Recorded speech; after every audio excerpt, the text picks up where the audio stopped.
Hi guys, it's me Science DC Molina and ngayon mag-DIY tayo ng pamaypay. At ituturo ko nga pala sa inyo kung paano gawin to.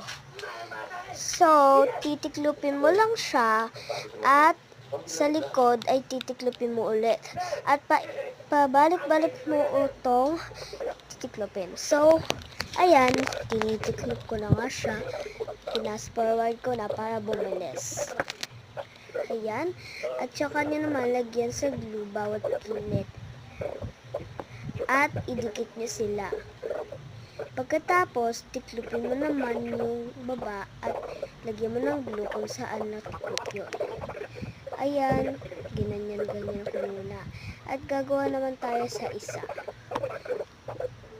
Nakagawa na nga pala ako ng isa dyan at dinikit ko lang naman yung isa doon sa isa ko pang ginawa. So, gagawa pa tayo ng isa. Ayan na nga, nakagawa na tayo.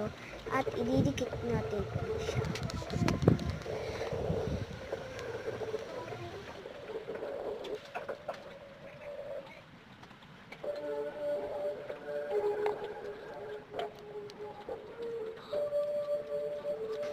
So, ito na nga pala yan.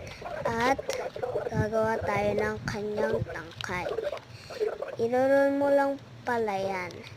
Yan nga palang takay is hindi ko siya nagawa dahil ayaw niya talagang dumikit. Pero kung gusto niyo gawin is tinan niyo na lang.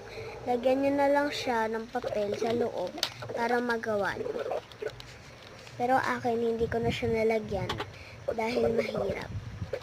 Ano-ano pang mga ginagawa ko din para malagay lang yun. Pero hindi ko talaga malagay. So, panoorin nyo na lang kung paano yung processing ko dyan. At kapag umeffective sa inyo, is gawin nyo na lang.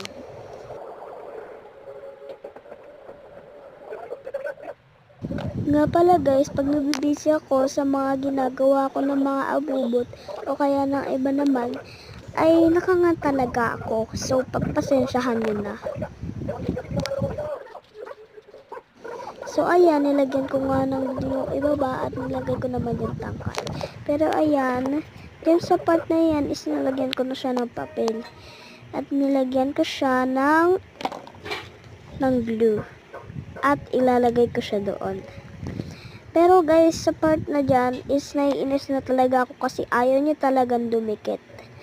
Pero, tinatry ko talaga pero sumuko na talaga ako. Ito na nga pala siya guys, nung hindi ko na siya nilagyan ng tangkay at makakapaypay ka na kahit sa school.